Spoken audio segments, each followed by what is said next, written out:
Selamat pagi saya ucapkan kepada Bapak dan Ibu. Yang terhormat Pak Henry Yuliando selaku dosen pembimbing saya.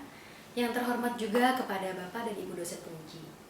Perkenalkan, nama saya Atrika Windaresti Cahyani. Saya mahasiswi MMFEB UGM Yogyakarta. Saya mengucapkan terima kasih atas kesempatannya untuk memperbolehkan saya mempresentasikan hasil penelitian saya dengan judul Analisis Desain Produk Coklat Hitam Batang dengan metode Quality Function Deployment pada PT Bali Coklat. Saya akan langsung masuk kepada latar belakang. Indonesia merupakan negara penghasil biji kakao nomor 3 terbesar setelah Ivory Coast dan Ghana dengan jumlah produksi sebesar 590.684 ton pada tahun 2017. Biji kakao yang diperoleh kemudian melalui beberapa tahapan proses supaya dapat diperoleh menjadi pasta kakao, lemak kakao, dan juga padatan kakao. Hasil olahan tersebut kemudian dapat diolah kembali menjadi beberapa produk coklat lainnya, seperti coklat batang, coklat balut, coklat butir, dan juga coklat bubuk. Coklat batang merupakan salah satu produk coklat yang banyak dikonsumsi oleh masyarakat di Indonesia. Sebelumnya, peneliti melakukan survei pendahuluan terhadap responden di Jabodetabek untuk melihat tingkat konsumsi dari coklat batang. Hasil yang diperoleh, tingkat konsumsi coklat batang yaitu sebesar 93,75% dibandingkan dengan produk coklat lainnya.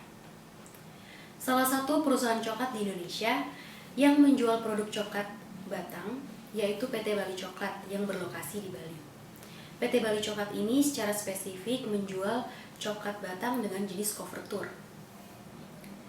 Coklat batang berdasarkan jenis lemaknya dibedakan menjadi coklat paduan atau compound dan juga coklat couverture. PT Bali Coklat memiliki 3 varian dasar dari produk coklat batang, yaitu coklat hitam batang, coklat susu batang, dan juga coklat putih batang. Coklat hitam batang merupakan produk unggulan dari PT Bali Coklat. Saat ini PT Bali Coklat masih fokus pada pasar di Bali dan kedepannya berencana untuk melakukan perluasan penjualan ke Jakarta, Bogor, Depok, Tangerang, Bekasi, atau Jabodetabek. Maka dari itu, PT Bali Coklat ingin melihat permintaan konsumen di Jabodetabek dan memastikan produk coklat hitam batang yang dibawa sudah sesuai dengan pasar Jabodetabek. Penelitian ini dilakukan menggunakan metode Quality Function Deployment dengan matriks House of Quality untuk menerjemahkan permintaan konsumen ke dalam desain produk sesuai dengan kompetensi perusahaan. Untuk rumusan masalahnya, berdasarkan latar belakang masalah sebelumnya, PT Bali Coklat ingin melakukan perluasan penjualan ke pasar Jabodetabek. Maka dari itu, untuk menentukan desain produk coklat hitam batang menggunakan metode Quality Function Deployment dengan matriks House of Quality.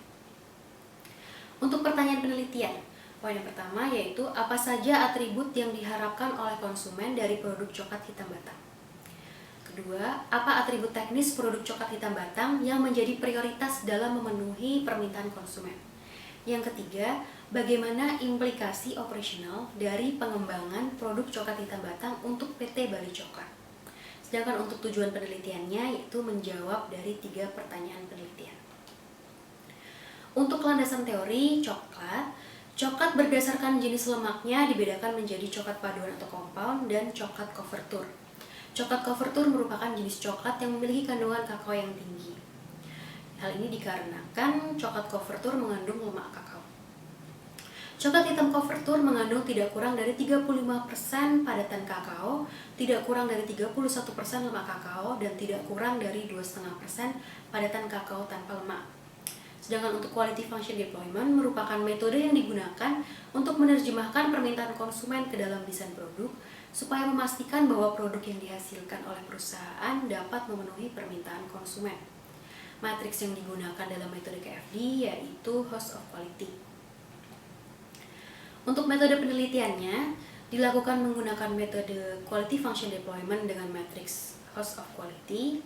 Kemudian yang dikumpulkan yaitu data primer, menggunakan metode kualitatif dan kuantitatif dengan teknik purposive sampling. Yang pertama dilakukan yaitu pilot test. Melakukan pilot test. Pilot test ini dilakukan untuk memastikan bahwa pertanyaan dari kuesioner sudah valid dan sudah reliable. Hasil pilot test diperoleh sebesar 32 kuesioner yang kemudian diuji validitas dan uji reliabilitas. Setelah hasilnya memenuhi standar, maka dilanjutkan dengan menyebarkan kuesioner secara daring kepada responden Jabodetabek. Selanjutnya, setelah penyebaran kuesioner dan hasil kuesioner sudah diperoleh, maka dilakukan uji kecukupan data untuk melihat apakah data yang sudah dikumpulkan sudah memenuhi. Kemudian dilanjutkan dengan uji validitas menggunakan SPSS dan uji reliabilitas menggunakan uji internal konsistensi. Hasil tersebut kemudian didiskusikan kepada kelompok ahli. Kelompok ahli di sini terdiri dari 3 orang ahli yang memiliki background pendidikan dan pengalaman di industri coklat. Kemudian, setelah semua hasil diperoleh, maka dilakukan penyusunan host of quality.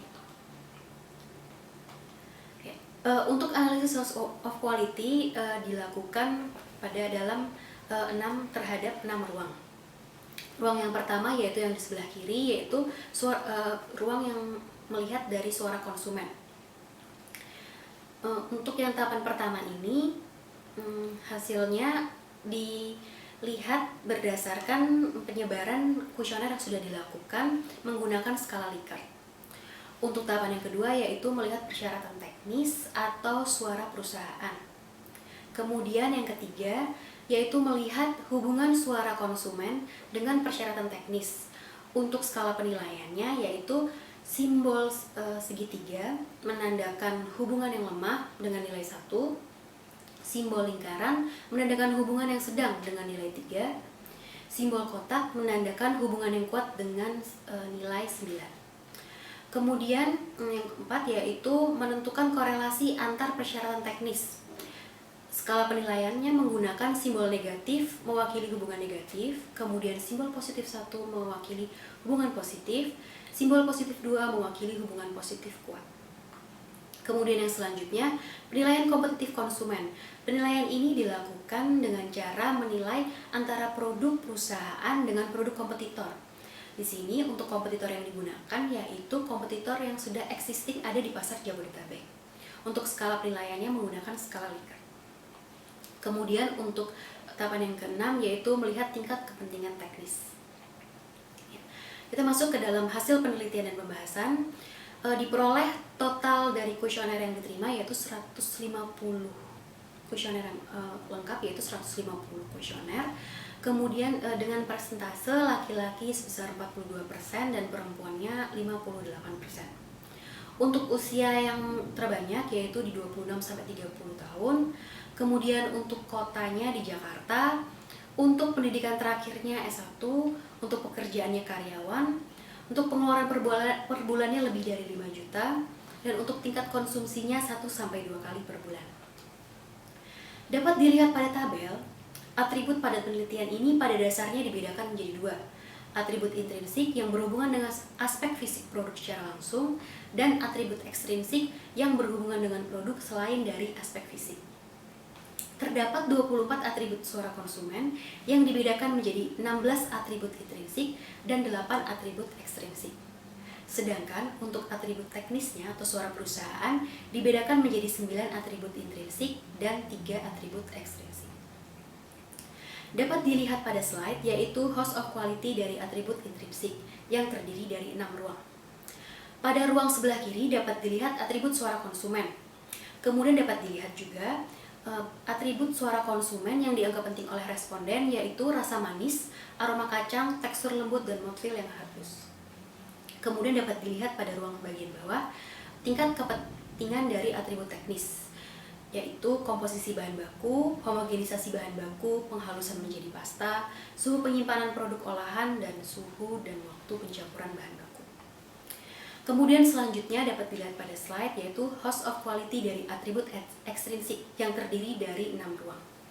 Pada ruangan sebelah kiri dapat dilihat atribut suara konsumen dan diperoleh atribut suara konsumen yang dianggap penting yaitu informasi tanggal kedaluarsa dan kemasan yang kuat sehingga produk tidak mudah rusak.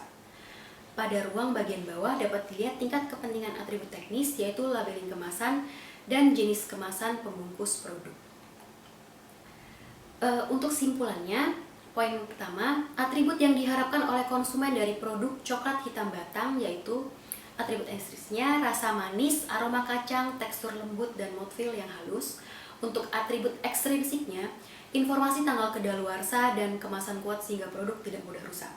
Untuk poin yang kedua, atribut teknis produk coklat hitam batang yang menjadi prioritas yaitu atribut intrinsiknya, komposisi bahan baku dengan 17,61%, homogenisasi bahan baku dengan 14,94%, penghalusan menjadi pasta dengan 13,31%, suhu penyimpanan produk olahan dengan 10,96%, serta suhu dan waktu pencampuran bahan baku dengan 9,94%.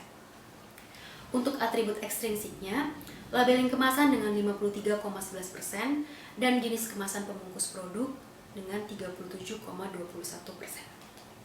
Untuk simpulan yang ketiga, implikasi operasional dari pengembangan produk coklat hitam batang untuk PT Bali Coklat yaitu menerapkan quality control pada tahapan pemilihan dan penentuan bahan baku yang sesuai dengan standar kualitas perusahaan.